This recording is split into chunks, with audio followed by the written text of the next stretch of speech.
Won Oscar nominations for his roles in Midnight Express, The Elephant Man. He also appeared in the Harry Potter series and was lauded for outstanding performances in both Hollywood films and on British TV. Nick Hine looks back at his life, career which spanned 6 decades.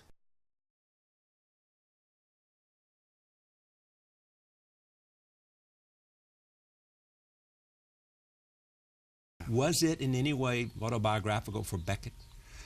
I treat it as such. In fact, I contrive to look rather like him. You do look like him. As much like him as possible. Nobody can quite look like that wonderful...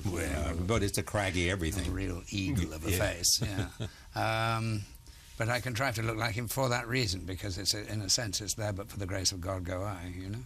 And, what do you like about it? Well, the thing, it's wonderful writing. Right. It is wonderful writing. Start there. And it has, yes, let's start there. Yes. And that's always, that's my springboard for anything anyway.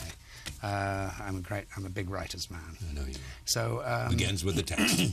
It does begin with the text, and even when people do improvisations and so on, I never think that actors do it as well as a good writer, quite honestly. So, yes. Even if you think you own it. Yeah. I'd still rather leave it to Sam Beckett. Yes. Yeah. So that's to start with. Secondly, there's a magic with Beckett, with an audience. It's interesting seeing that bit of a film. I adored working with Atom Magoyan and so on, and it was the same production. But I never felt the same with the film that I did when it's on stage. There's a connection between the audience and the performer, I find, that is almost impossible to put your finger on. But it's very palpable. Talking to a film, but to a camera, is just not like talking to an audience. Not at all. No, and Beckett writes so distinctly for the theatre that even though you can take it, you can do all the things you think you can do. You can take it down. You can use your common sense. You can make it into something which is just between you and the lens, and so on. But it requires an audience. Join us online at charlierose.com. Memory is a very strange thing. It tells you wonderful lies. I'd rather have memory than photographs, because I prefer, however inaccurate my memory is, I prefer that memory than one which is prompted by the tedious reality of a photograph. The time that I particularly remember was when I first did a formal play when I was at prep school. And I was 9, and I played the girl in it. I don't know anything more about it. I played lots of girls when I was young because I had a very high voice and was particularly pretty. So hard to believe now, but anyway, that was the case. And so I played a lot of girls. But that's beside the point. The fact is that I was pretending to be somebody else, and I was on a stage, and I was suffused with the feeling that I was in the right place. This is where I should be. It solidified, as an idea. Until by the time I left that school, the prep school, around about the age of 13, I really did know that I wanted to act. To put it in a much, much blunter way, I could think of no better way of showing off.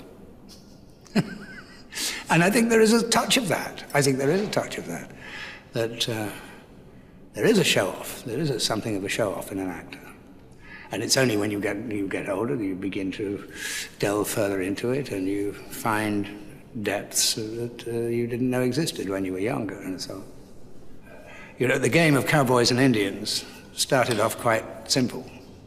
It's just got more and more complicated, and therefore more and more interesting, I think.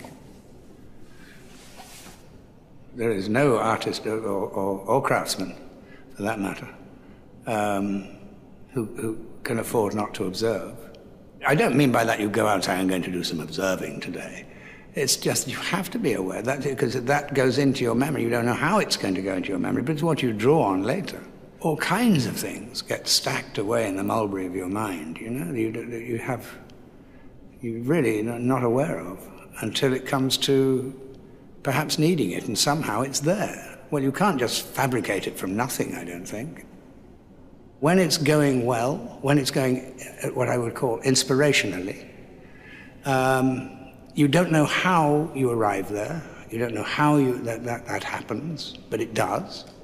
And when it is inspirational, I have no idea where my head is. My head is entirely with the character that I'm playing. I don't know who I am. I am that person for that time.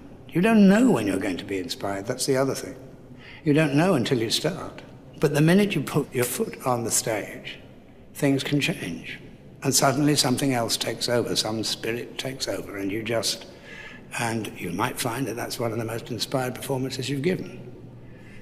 There's the famous Olivier story, of course, when he was doing Othello. And there was one night when the cast, him, everything, absolutely inspired performance, fantastic. The audience went crazy. And he stormed off the stage, slammed his dressing room door. His wife, Joan Plowright, went and knocked on the door eventually because he wouldn't come out and said, "Larry, what is the matter with you? It's the most fantastic performance tonight. Audience is almost still clapping. It's extraordinary. The whole cast was up and you were just brilliant." And he said, "Yes, I know. But how did I do it?"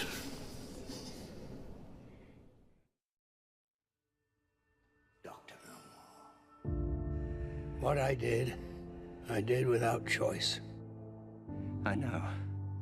In the name of peace and sanity. But not in the name of the Doctor.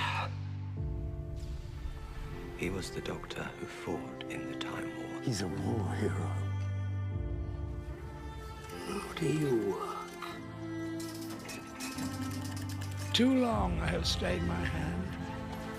Today, you leave me no choice. Today, this war will end. No more. No more.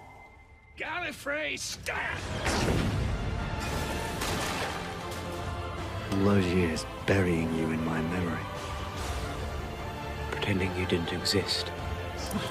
Keeping you a secret even from myself. Pretending you weren't the Doctor when you were the Doctor more than anybody else. You were the Doctor on the day it wasn't possible to get it right.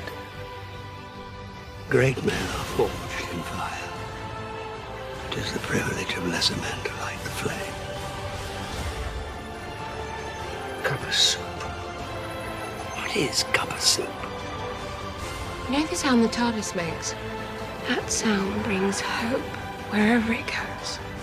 Oh, that wolf girl, I could kiss you! Yeah, that's gonna happen.